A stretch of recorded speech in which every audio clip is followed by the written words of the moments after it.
नमस्कार, मैं कविता गुप्ता पीएमसी के माध्यम से आप सबका एक बार फिर नवरात्रि स्पेशल में स्वागत करती हूँ।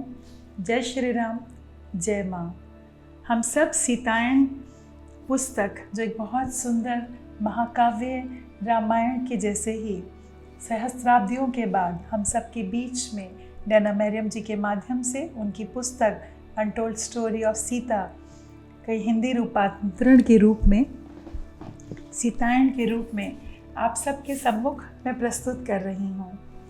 आज इस दूसरे दिन इसके अन्य नेक्स्ट एपिसोड में अगले अध्याय के साथ हम एक नए कैरेक्टर, नए चरित्र के विषय में जान रहे हैं। इस कहानी का एक नया और बहुत ख़ास एक वो कैरेक्टर जिसका नाम सोमा है, जो महारानी सीता, राजकुमारी सीता की एक सेविका है, जो उनकी ही उम्र में बराबर ही होगी, छोटी बच्ची के रूप में आई है वहाँ, जब सीता भी बालिका ही हैं।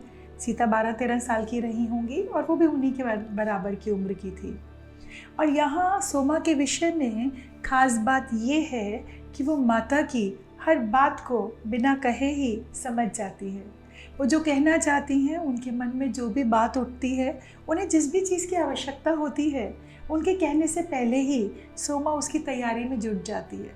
यदि उन्हें पूजा के लिए फूल चाहिए, फल चाहिए, तो वो उनकी टोकरी सजाने के लिए पहले ही जा चुकी होती है। ये हार्ट टू हार्ट कनेक्शन जो सोमा के साथ माता सीता का है, इस विषय में हम जाने कि कैसे ध्यान ही वो माध्यम था जब हम टेलीपैथी के द्वारा बिना संवाद के, बिना वार्तालाप के, बिना शब्दों के भी एक मन से दूसरे मन तक अपनी बात पहुंचा सकते हैं। ये उस काल की बात है, ये उस समय की बात है, उस ऊर्जा की बात है जब आंतरिक शक्तियाँ, सिद्धियाँ इतनी प्रबल थीं और जो ध्यानी थे, जो ध्यान के माध्यम से जुड़े थे, जो सकारात्मक थे, वे सब इसका लाभ उठा सकते थे। यहाँ एक बात और फिर दोबारा रिपीट करती हूँ, जो कल मैंने बताई थी, आज फिर, ये उस समय की बात है जब न्याय व्यवस्था पूर्ण रूप से ऋषि मुनियों के ऊपर उनके आशीर्वाद या उनके श्राप उन पर निर्भर किया करती थी। वो किसी को आशीर्वाद दें तो उसका जीवन फलीभूत वैसा ही होता था, और यदि किसी को श्राप दें तो उनके वचनों की पूर्ति भी हुआ करती थी। अगर किसी को पीढ़ी दर पीढ़ी श्राप मिल जाए तो वो भोगना पड़ता था। ये शक्ति थी वाक शक्ति, ये शक्ति थी उनके वचनों की शक्ति, ये शक्ति थी किस प्रकार अपनी वाणी के द्वारा उस तप का, उस साधना का अपने ऋषि मुनि फ़ायदा भी उठाते थे और कभी कभी उसका दुरुपयोग भी किया गया। और यहाँ माता सीता इस विषय में भी ये कहती हैं कि मेरा यहाँ आना उस बदलाव को लाना भी है जो सदियों से, सतयुग से चला आ रहा है, जो ये संपूर्ण न्याय व्यवस्था है जिससे लोग डरते हैं। और न्याय व्यवस्था, कानून व्यवस्था डर के ऊपर निर्भर नहीं हो सकती। वे चाहती थी एक नई कानून व्यवस्था का पालन किया जाए, जहाँ पर एक और प्रशासन प्रणाली हो, जिसमें जो लोग पीड़ित हों या जिसने कोई गलत काम किया हो, उसको सही तरीके से उसका जो भी निर्णय लेना हो, वो प्रणाली उसका निर्णय ले। ये बात भी हम जानेंगे आगे इस कहानी में, आगे बढ़ते बढ़ते।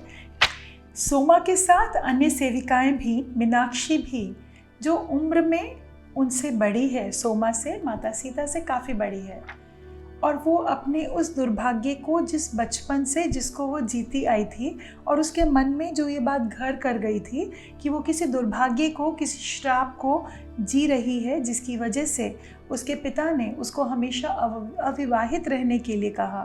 वो नहीं चाहते थे कि वो कभी भी विवाह करे।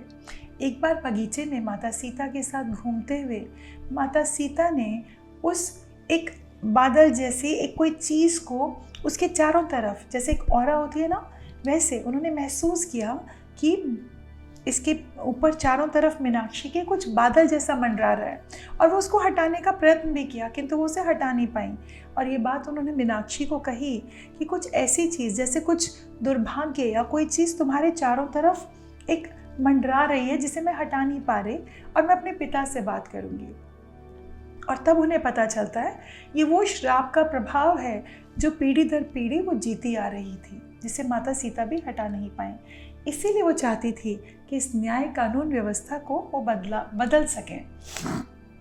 इसके साथ सीता माता का ध्यान, उनके ध्यान की प्रक्रिया, उनका आश्रमों में जाना, उनका वन में गमन करना, उनका ये एक निरंतर करने वाला अभ्यास था, जिसमें वो अपनी सेविकाओं के साथ कभी कभी अकेले भी एकांत में जब वो ध्यान करना चाहती थी वो वन की ओर चली जाती थी। ऐसा ही एक दिन ऐसा होता है जब वो वन में अकेली चली जाती हैं ध्यान करने के लिए और लौटती नहीं, शाम तक नहीं लौटती, रात हो जाती हैं। यहाँ घर में राजमहल में माता सुनैना चिंता में ग्रसित हैं और वो सभी सेविकाओं को भगाती हैं सीता को ढूंढने के लिए। और जब जाकर सोमा को वो मिलती हैं तो वो देखती है वो इतनी गहन ध्यान की अवस्था में है जहाँ से उनको बुलाया नहीं जा सकता। वो बड़ी चिंतित हो जाती हैं और सेविकाओं को भेजती हैं राजा जनक को बुलाने के लिए। और जब राजा जनक आते हैं तो वो भी बड़ी सोच में पड़ जाते हैं, परेशान हो जाते हैं। वो जितनी भी अपने विचार की तरंगें सीता माता तक भेजने की कोशिश करते हैं उन्हें वापस लाने के लिए, वो हो नहीं पाता। फिर उनके महल में उस समय कुछ ऋषि और गार्गी वे भी आई हुई थी, जिनको वो बुलाते हैं जंगल में कि सब मिलकर के सीता को इस ध्यान के गहन अनुभव से बाहर ला पाए। और सब मिलकर उनके साथ ध्यान करते हैं। वो रात भर ध्यान चलता है, अगले दिन तक ध्यान चलता है और वो कोई भी लाने में संभव नहीं हो पाता। आपस में विचार विमर्श भी होता है क्या करा जाए। तब राजा जनक स्वयं एक इस प्रकार के नितांत गहन ध्यान के अनुभव को महसूस करते हैं जब वो स्वयं बहुत गहराई तक चले जाते हैं और सीता माता तक कनेक्ट हो पाते हैं और उन्हें वापस लाने में सफल हो जाते हैं। और वो बड़े प्रसन्न होते हैं जब माँ सीता वापस आ जाती हैं और वो उनको कहते हैं कि पुत्री आप कहाँ चली गई थी, किस महासागर में समा गई थी।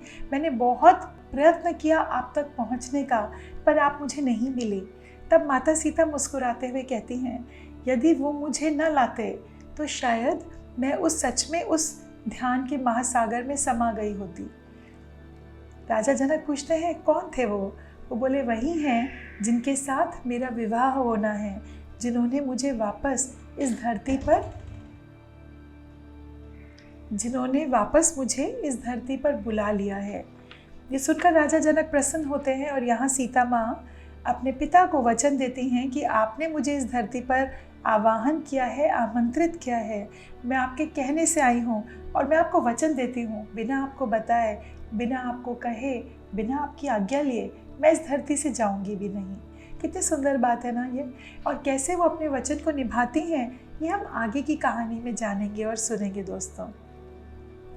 अब यहाँ सीता माँ का ध्यान अनुभव गार्गी के साथ जब वो तर्क वितर्क सीखती हैं ध्यान के और ज्ञान के बहुत गहरे पाठ अध्ययन, वेद विद्या का अध्ययन ऋषियों के साथ करके वो इतनी विलक्षण बुद्धि की स्वामिनी बन जाती हैं, जहाँ वो बहुत राजा जनक के साथ भी एक बार उनके तर्क वितर्क में राजा जनक को भी वो हरा देती हैं। तब राजा जनक बहुत प्रसन्न होते हैं और बहुत खुश होकर कहते हैं तुम बहुत कोमल मन वाली, बहुत विलक्षण प्रतिभा की स्वामिनी हो सीता, और मैं चाहता हूँ कभी भी अपने अंदर अहंकार मत आने देना, क्योंकि अहंकार वो गुण है जो बड़े से बड़े विद्वान को भी, बड़े से बड़े ध्यानी को भी नीचे गिरा सकता है। तो यहाँ ये बात भी जानने योग्य है, हमको अपने जीवन में अभ्यास में लाने योग्य है कि हम कुछ भी करें, हम कितना भी ध्यान करें, पर यदि हमारे अंदर अहंकार आ जाए तो ये एक ही अवगुण काफ़ी है हमको नीचे की ओर अधोगति में ले जाने के लिए। सो एज अ ध्यानी मैं हम सब ध्यानियों को, अपने ध्यानी बहन भाइयों को ये कहूँगी कि अपना आत्मनिरीक्षण बराबर करते रहें, सदा करते रहें और देखते रहें कहीं उनमें अहंकार तो नहीं आ रहा, और जहाँ भी उन्हें ऐसा लगे स्वयं सेल्फ चेकिंग करके उसको दूर कर दें। ये संभव है दोस्तों। अब यहाँ हमने देखा सोमा और मीनाक्षी, इन दोनों की आपस में बहुत गहरी और प्रगाढ़ मित्रता हो जाती है और ये लोग आपस में बात करती हैं। सोमा जो माता सीता को एक अपने अंतर्मन से, अपनी आध्यात्मिक शक्तियों से उनकी दिव्य सिद्धियों को, शक्तियों को पहचान पाती है, जबकि मीनाक्षी में वो क्षमता नहीं है। मीनाक्षी उन सिद्धियों को नहीं देख पाती, नहीं जान पाती। और सोमा कहती है, क्या तुम्हें नहीं लगता कि माता सीता स्वयं माँ प्रकृति की प्रतीक है? वो जहाँ जाती हैं, जहाँ चलती हैं, वहाँ फूल खिल जाते हैं, वहाँ के रास्ते अपने आप, सब पेड़ पौधे वहाँ एक नई ऊर्जा से भर जाते हैं। और मीनाक्षी हंसते हुए कहती है, ये शक्ति तुम में ही है सोमा, जो तुम देख पाती हो और वो मैं नहीं देख पाती। इस तरह से आपस में एक सुंदर जीवन चल रहा है। और यहाँ राजा जनक की जो उनकी आश्रमों की यात्रा थी वो भी लगातार चल रही है। और जब वो बाहर जाते थे, राज्य में नहीं रहते थे, तब राज्य की सब शासकीय जो भी व्यवस्था थी उसको रानी सुनैना संभाला करती थी। और रानी सुनैना ने अपने साथ माता सीता को भी सुंदर प्रशिक्षण दे दिया था पूरी शासकीय व्यवस्था को संभालने का, देखने का। तो रानी सीता, माता सीता, वो भी प्रशासन की सभी प्रणालियों को बहुत बखूबी समझ गई थी, सीख गई थी। और वो राजा जनक के साथ जब भी वो राज्य के अनेक गांवों में दौरा करने के लिए जाते थे, तब माता सीता भी उनके साथ जाया करती थी और प्रजा के सुख दुख को सुना करती थी और उनको उपाय बताया करती थी, उनको स्वयं को ठीक करने के लिए तरीके बताया करती थी, उनके मन की हर पीड़ा को हर लेती थी, उन्हें अपनी ऑरा, अपनी एनर्जी से आनंदित कर दिया करती थी। और ये देखकर रानी सुनैना, जब भी राजा जनक उनको कहते थे कि अब राजकुमारी सीता के स्वयंवर की हमें तैयारी करनी चाहिए, तो महारानी सुनैना बोलती थी, अभी कुछ समय और दीजिए, अभी इतनी जल्दी क्या है। और अभी तो अगर इसको प्रशासन में और भी हमें निपुण करना है, क्योंकि इसे आगे मिथिला का राज्य संभालना है। तो राजा जनक कहते हैं कि राजकुमारी सीता ने सिर्फ मिथिला में शासन करने के लिए या राज्य करने के लिए जन्म नहीं लिया है, और वे यहाँ राज्य करेंगी ही नहीं। ये सुनकर रानी सुनैना विचलित हो जाया करती। फिर आपने इतनी शिक्षा, इतना ज्ञान, इतना सब कुछ सीता को दिया ही क्यों है, यदि वो मिथिला पर शासन करने के लिए नहीं? तो राजा जनक हंसकर कहा करते, ये सब शिक्षा जो भी उसने हमसे प्राप्त की है, वो विश्व में जहाँ भी वो जाएंगी, जिधर भी वो जाएंगी, उन सब जगहों में फैलाने के लिए है। ये जो भी उन्होंने सीखा है, शासन व्यवस्था, ध्यान, लोगों के साथ, अपनी ऊर्जा के साथ लोगों को सिखाना, विज्ञान देना, ये बांटना, ये सिर्फ एक जगह के लिए नहीं है और मिथिला के लिए नहीं है। अब वो ये समझ नहीं पा रहे थे दोनों सीता माता के माता पिता कि कौन वो वर होगा, सुयोग्य वर, जिसको सीता चुनेंगी। तब उन्हें याद आता है कि उनके पास, उनके राज्य में परशुराम जी का, जो भगवान विष्णु के छठे अवतार थे, उन्होंने स्वयं उनके पूर्वजों को महादेव शिव का एक परम चक्रवर्ती जो परशुराम थे, जिन्हें स्वयं महादेव ने अपना धनुष दिया था, कहा कि वो जो भी स्वयंवर की तैयारी की जाएगी और जो भी राजकुमार उस धनुष को उठाने में सक्षम होगा, वही सीता का वर चुना जाएगा। अब इसमें भी सुनैना माँ को लगता है कि कैसे ये संभव भला हो पाएगा? क्या वो सिर्फ जो धनुष उठा लेगा, क्या वही बस उतनी ही शक्ति, खाली उसकी शारीरिक शक्ति को देख करके क्या सीता का वर चुना जा सकेगा? तो यहाँ बड़ा सुंदर प्रसंग है जब महारानी सुनैना राजा जनक से पूछती हैं, आप ये सब शिक्षा दे रहे हैं, इन सब की आवश्यकता कहाँ पड़ेगी यदि सीता मिथिला पर राज्य नहीं करेगी? और स्वयंवर के विषय में भी वो बड़े चिंतित हैं। उन्हें लगता है वो कौन सा सुयोग्य वर होगा जो सीता के लिए सही और उपयुक्त रहेगा। तब जब धनुष की, महादेव के उस धनुष को उठाने की बात की जाती है, तब फिर सुनैना माँ के मन में प्रश्न उठता है, क्या सिर्फ शक्ति के प्रदर्शन के लिए जो महादेव का शिव उठा पाएगा, उसी के लिए स्वयंवर में इस प्रतियोगिता को रखा जा रहा है? तब राजकुमारी सीता हंसते हुए कहती है, माँ, ये सिर्फ शक्ति के प्रदर्शन के लिए नहीं है, क्योंकि ये तो मैंने भी बचपन में उठाया है उस धनुष को। ये इसलिए है कि जिस भी व्यक्ति को महादेव का, शिव का आशीर्वाद प्राप्त होगा, वे ही केवल उस धनुष को उठा पाएंगे और वे ही मेरे सही वर के रूप में सामने आएंगे, क्योंकि सीता माँ भी खुद अचंभित है, क्या मैं सच में उन्हें पहचान पाऊंगी, वो कौन हैं जो मेरे वर के रूप में आने वाले हैं। तब राजा जनक उनसे पूछते हैं, पर तुमने तो उनको देखा है, तुम अपने ध्यान में उस दिन जंगल में आपने बताया था कि वो आपको आकर के वही आपको ध्यान से बाहर लेकर आए थे। तब सीता माँ कहती नहीं, मैंने उन्हें देखा नहीं है, मैंने उनकी सिर्फ आवाज़ सुनी है और उनको मैंने सिर्फ आभास किया है, तो शायद मैं पहचान पाऊंगी। तब राजा जनक कहते हैं, आपके जीवन की हर घटना इतनी सुयोजित तरीके से होती है सीता, ऐसा लगता है मानो धरती पर आने से पहले ही आप सब कुछ पहले ही निर्णित करके निश्चित करके आई हैं कि किस प्रकार का आपका जीवन होना है, तो ये भी आराम से हो जाएगा, आप परेशान क्यों होती हो। और यही सचमुच सीता हंसते हुए बोली, हाँ आप सही कहते हैं पिताजी, इस बात को मैं पूरा दिमाग से निकाल दूंगी। और उन्होंने आसपास के गांव में जाके दौरा करना शुरू कर दिया और वहाँ किसानों की हल चलाने में मदद करने लगी। अब एक दिन जब वो किसान को मदद कर रही थी, हल को किस प्रकार लगाया जाता है और किस प्रकार से उठाया जाता है, तो वह माँ धरती को देखकर वो बड़ी भाव विभोर हो जाती हैं और धरती माँ आपस में खेत की मिट्टी को उठाकर अपने माथे में लगा लेती हैं और उस मिट्टी को चूमते हुए कहती हैं, सोमा, कभी भी क्या हम इंसान इस बात के प्रति जागरूक होते हैं कि यही वो शक्ति है, यही वो मिट्टी है जो हम सबको पोषण प्रदान करती है, हम सबको जीवन देती है। क्या हम माँ धरती के प्रति अपनी कृतज्ञता व्यक्त करते हैं? क्या हम अपना आभार व्यक्त करते हैं? क्या हमें नहीं करना चाहिए? है ना दोस्तों, कितना सुंदर भाव। और क्या सच में ये हम सब के लिए भी जितना वैलिड उस समय था आज नहीं है? क्या हम जागरूक हैं? क्या हम जानते हैं हम धरती माँ के प्रति अपना ग्रैटिट्यूड, अपना आभार, अपना धन्यवाद प्रकट करना याद रखते हैं?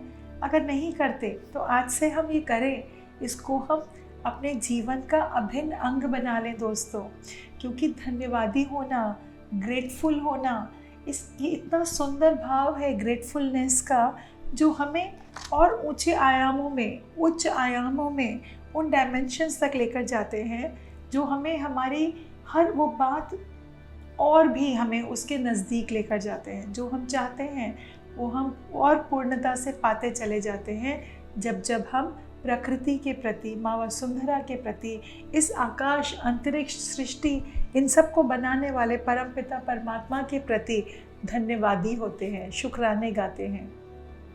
तो यही संदेश माता सीता भी हमको इस पुस्तक के माध्यम से दे रही हैं कि हमें माँ धरती के प्रति अपना धन्यवाद व्यक्त करना चाहिए। और तभी उन्हें आभास होता है कि आसपास कोई है, और वो अपने वो जो खेत के जो किसान थे गांव के, उनसे पूछती हैं, उन्हें दूर कहीं नज़र आता है रथ में कोई 2 राजकुमार उतरे हैं। तो बताते हैं कि अयोध्या के 2 राजकुमार हैं और अयोध्या के नाम से उनके मन में कुछ हलचल सी होती है। और इसके बाद जब दोनों राजकुमार आ जाते हैं और वहाँ ठहरते हैं जो ऋषि विश्वामित्र के साथ वहाँ आए थे।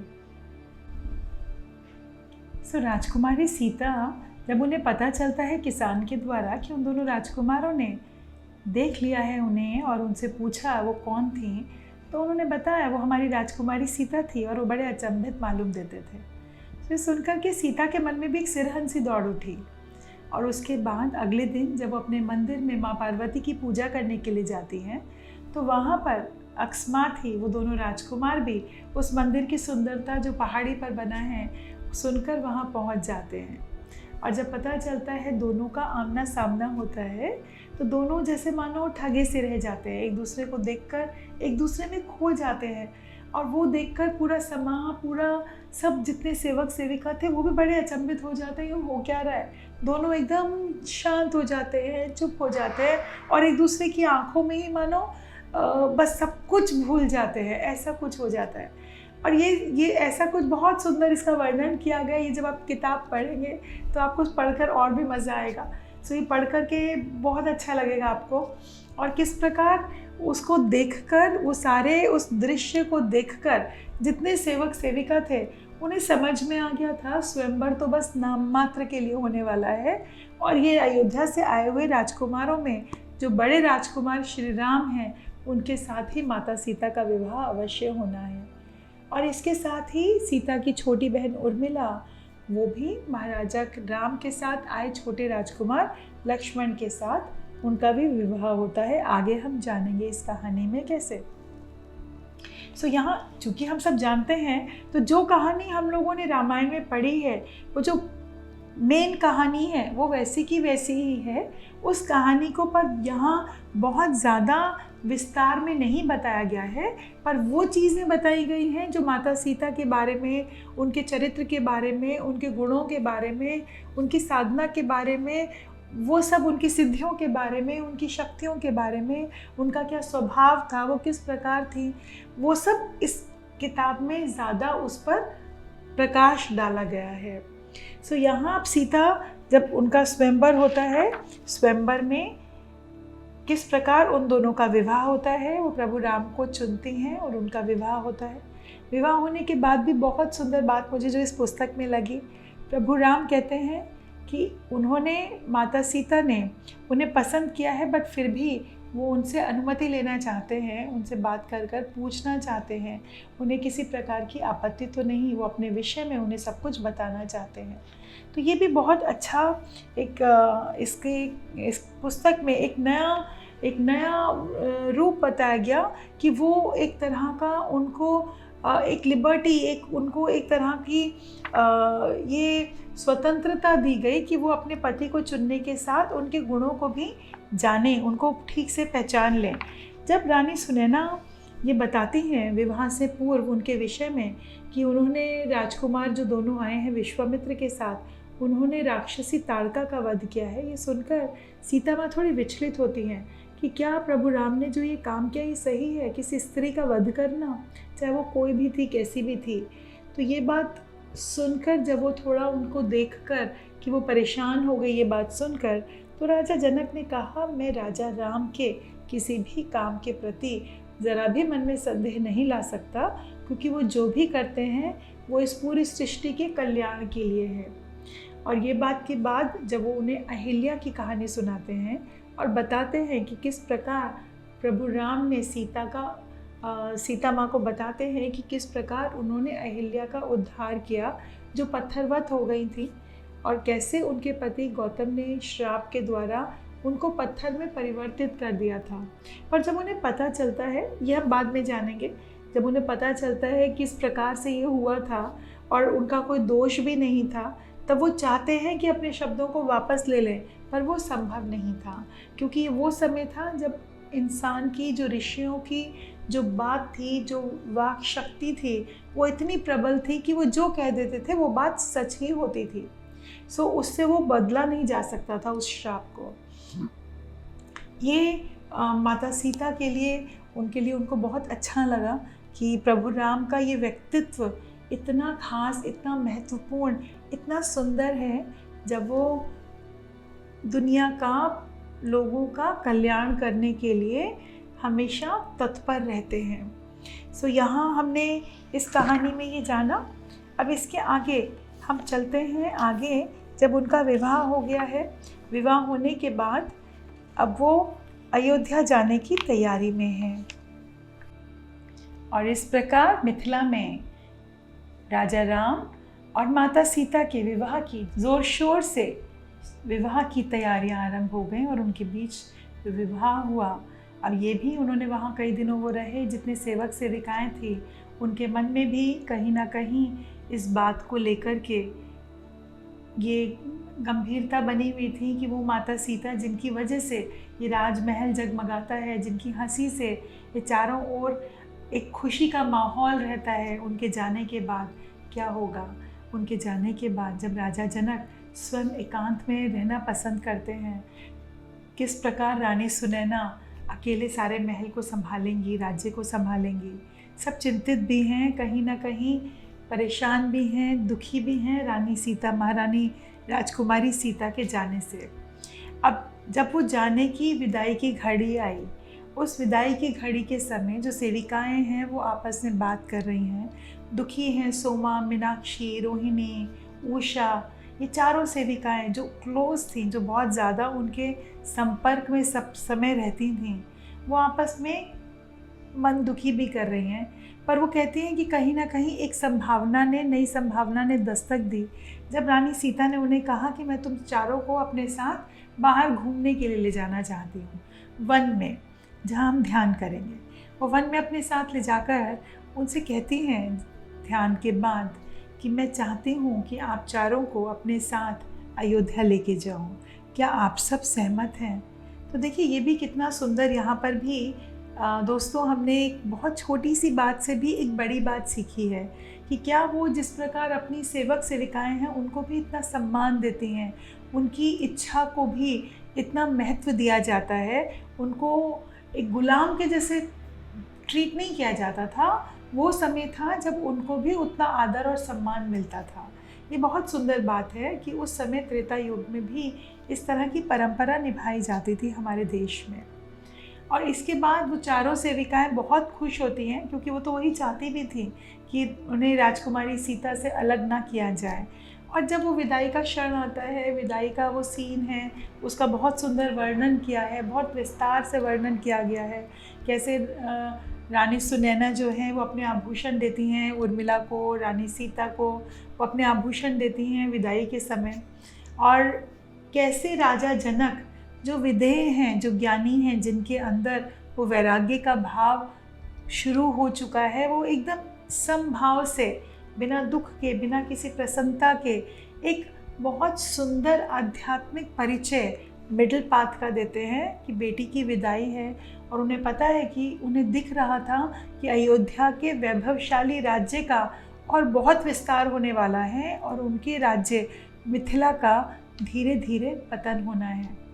और वो उसको बहुत सुंदरता से स्वीकार भी कर रहे हैं, क्योंकि उन्हें पता था उनके जीवन का वास्तविक उद्देश्य क्या है, ये राज्य नहीं। और वो ये भी चाहते थे कि इस राज्य में, मिथिला में जितने लोग हैं वो आपस में प्रशासन को संभालें। एक राजा ना हो जो राजा ही सब पर शासन करता हो। स्वचालित, स्वशासित राज्य की उन्होंने परिकल्पना की, उन्होंने लोकतंत्र के बीज बोए, उन्होंने अपनी इस मंशा को आगे रखा कि गांव में, हर गांव में एक परिषद का गठन हो, जिससे वहाँ के जो लोकल लोग हैं, जो वहाँ के स्थानीय लोग हैं, वो वहाँ पर रहकर अपनी जिम्मेदारी को समझें और सुंदर तरीके से एक सुचारू व्यवस्था के अंतर्गत अपने उस गांव की सभी कार्यों को पूर्ति दे करें।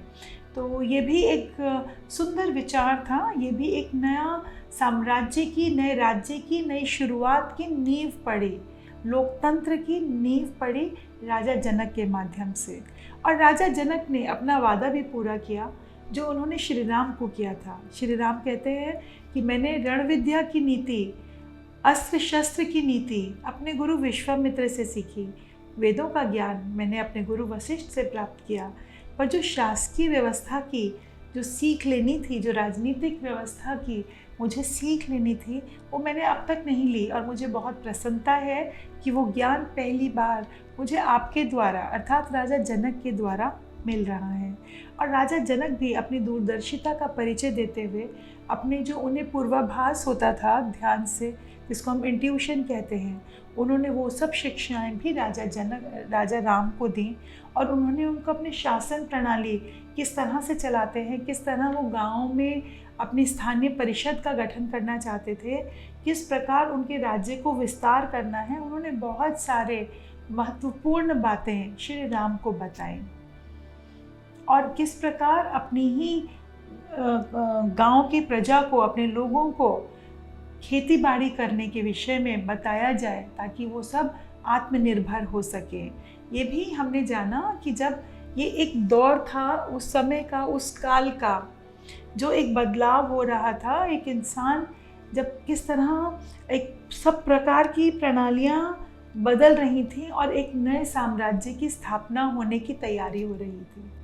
यहाँ और भी एक बहुत सुंदर प्रसंग है जिसकी मैं चर्चा करना चाहूँगी कि कैसे राजकुमारी सीता की विदाई के समय, जब राजकुमारी सीता, राजकुमारी उर्मिला की विदाई हो रही है, रानी सुनैना, महल के अन्य लोग, सेवक सेविकाएं, राजा जनक उनको विदा करने के लिए वहाँ पर उपस्थित होते हैं। राजा जनक सबसे मिलते हैं वो, और रानी सुनैना अपनी दोनों पुत्रियों को अपने आभूषण देती हैं एक अपनी यादगार के रूप में।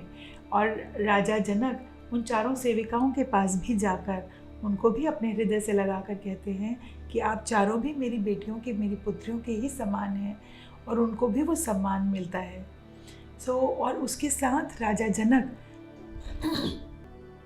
श्री राम को भी कहते हैं कि राम, आपको अपने जब शासन व्यवस्था में इस चीज़ का ध्यान रखना है कि राजा जो है यदि वो प्रजा से दूर हो तो अपनी प्रजा पर शासन नहीं कर सकता।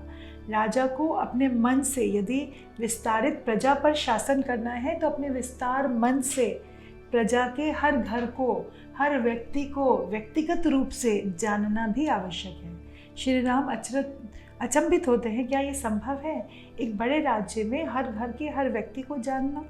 राजा जनक कहते हैं, हमने मिथिला में इस प्रकार ही आपसी पारस्परिक संबंध कायम किए हुए हैं और ये बहुत हद तक संभव है। क्या महादेव नहीं जानते हर व्यक्ति के विषय में? तो क्या राजा के जो भी राजा है क्या वो ये नहीं कर पाएगा? यदि वो चाहे तो एक विस्तारित मन के द्वारा, या विस्तारित मन से शायद उनका कहना ये रहा होगा कि वो ध्यान के द्वारा भी, वो फिजिकल भी ना जा पाएँ तो एस्ट्रली भी वो कनेक्ट होकर अपनी प्रजा के हर व्यक्ति के साथ कैसे कनेक्ट हो सकते हैं, कैसे सबका ध्यान रख सकते हैं। तो ये बात बहुत सुंदर थी। और यहाँ राजा राम जब उनको ये भी पूछते हैं कि किस प्रकार मन को इतना प्रबल बनाया जा सकता है, तब राजा जनक उनको कहते हैं कि आजकल जो हमारे अन्य राज्यों में देखते हैं कि राजा महाराजा अपने स्वार्थ के प्रति, स्वार्थ के वशीभूत होकर के अपनी प्रजा का ध्यान नहीं रखते। इस प्रकार की भावना नहीं होनी चाहिए। और ये हमारे ऋषि मुनियों का कर्तव्य है कि हमारे राजकुमारों को, हमारे राजाओं को ये समझाएं, बताएं कि अपने मन को कैसे नियंत्रण करना है। आप राजा हैं, पर राजा होने के साथ अपने मन को नियंत्रित करके अपनी प्रजा पर प्रेम के साथ शासन करना एक हर सफल राजा का कर्तव्य होना चाहिए।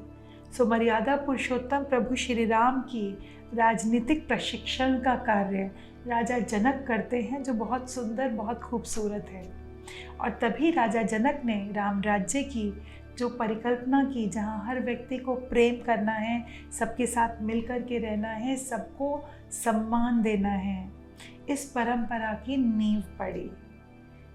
और अयोध्या एक बहुत विशाल, उन्नत और बहुत समृद्ध राज्य के रूप में बहुत विशालता और विराटता के साथ आगे प्रगति करता है प्रभु राम के विवाह के उपरांत।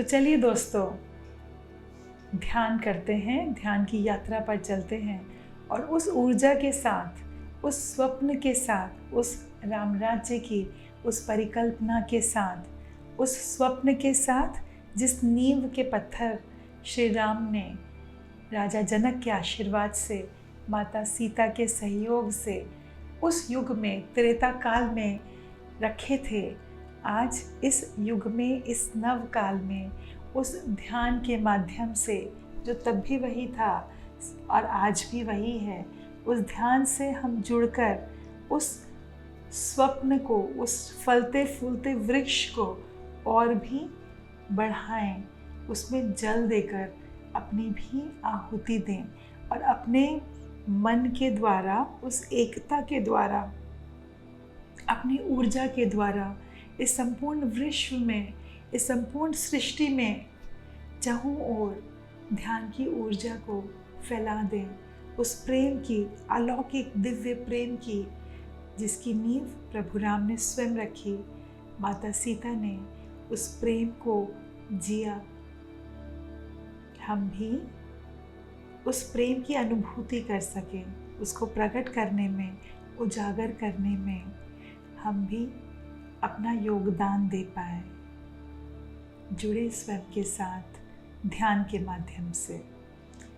अपनी दोनों आँखों को बंद करके दोनों हाथों की हथेलियों को आपस में जोड़कर अपने पैरों को क्रॉस करके शांत सुखद स्थिति में बैठ जाए और इस सुंदर नवरात्रि के पावन अवसर पर इस विशेष ऊर्जा भरे दिनों में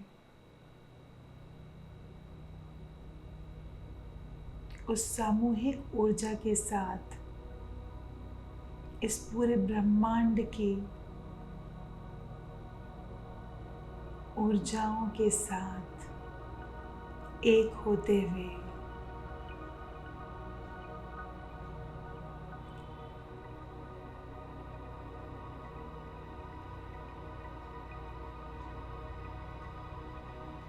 उस परम ब्रह्मा के साथ एकत्व को महसूस करें।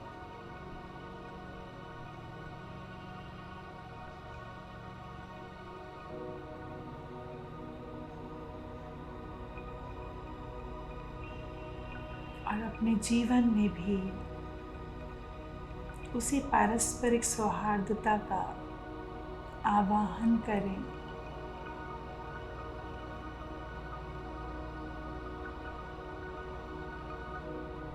जब हम दूसरों का सम्मान कर सकें, दूसरों को निस्वार्थ प्रेम कर सकें,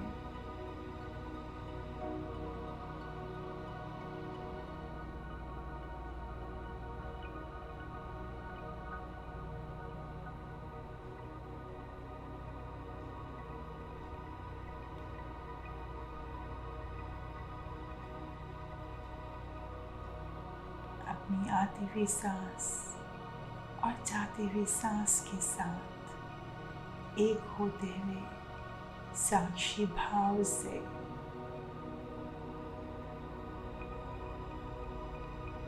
जुड़ने का प्रयास करिए।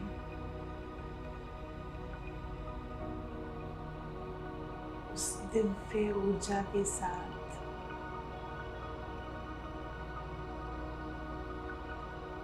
जो हम सबकी जीवनदायिनी है, हम सबका पालन करने वाली शक्ति है। उस माँ वसुंधरा की पुत्री माता सीता की ऊर्जा के साथ हम एक हो पाए।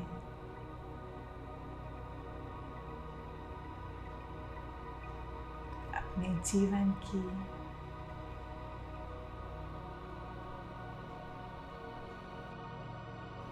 प्रभु श्री राम ऐसी कृपा करें कि हमारे अंतःकरण परस्पर संगठन, प्रेम, श्रद्धा, विश्वास और निष्ठा से भरे हों, जिससे हम सब सामाजिक, पारस्परिक, पारिवारिक, राष्ट्रीय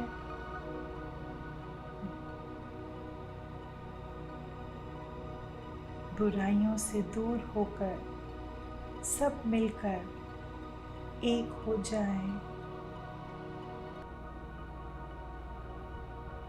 किसी का किसी से कोई बैर ना हो।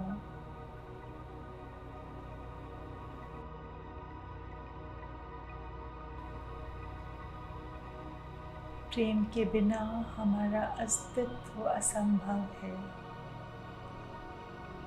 प्रेम कोई कमजोर या निर्बल भाव नहीं, परम शक्तिशाली ऊर्जा है। गुरुत्वाकर्षण जैसा शक्तिशाली है।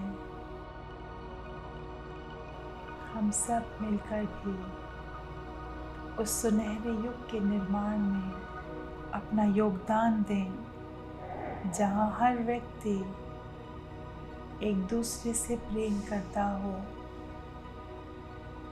बिना किसी भेदभाव के, बिना किसी ऊंच नीच के।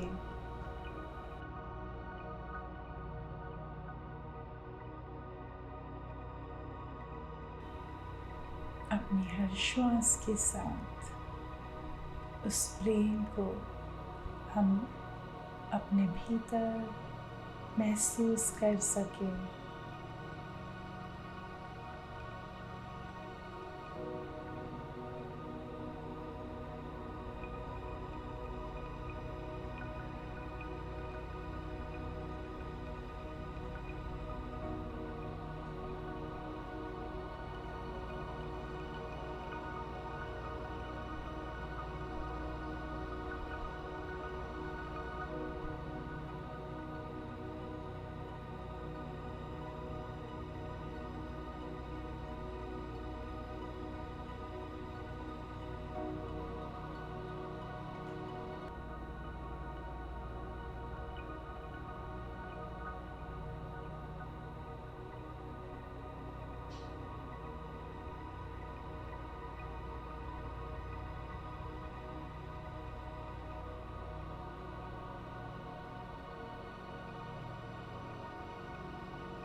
अभी 30 सेकेंड।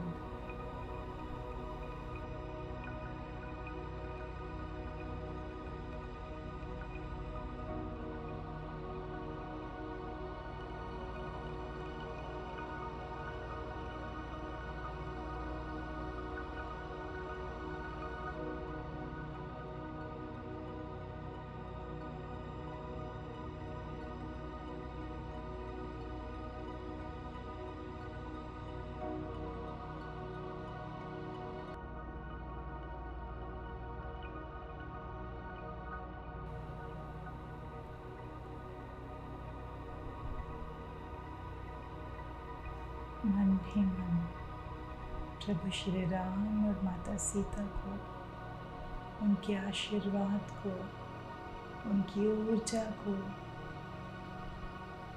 अंतरंगता के साथ महसूस करते हुए, उनके प्रेम को अपने जीवन में पदार्पण करते हुए अनुभव करने का प्रयास करें।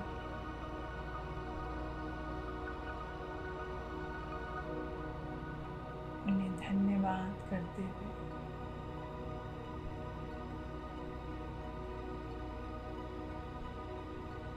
अपने हृदय से आभार व्यक्त करें।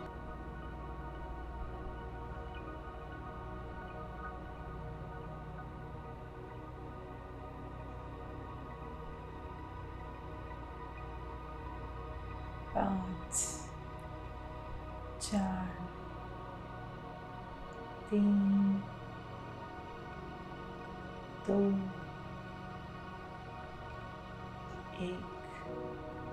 अपने दोनों हाथों की हथेलियों को कोमलता से रगड़ते हुए अपनी दोनों आँखों के ऊपर रख लीजिए।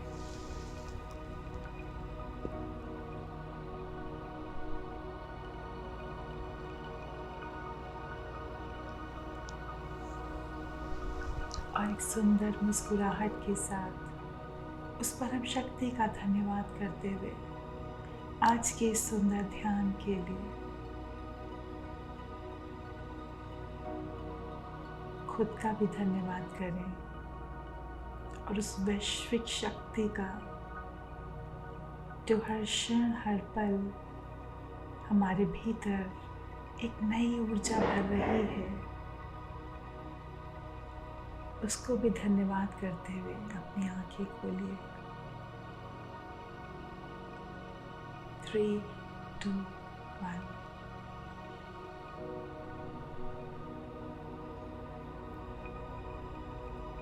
बहुत बहुत धन्यवाद।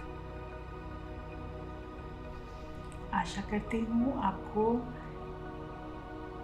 ये कार्यक्रम पसंद आ रहा है और अब कल फिर मिलेंगे नवरात्रि के नए दिन, तीसरे दिन,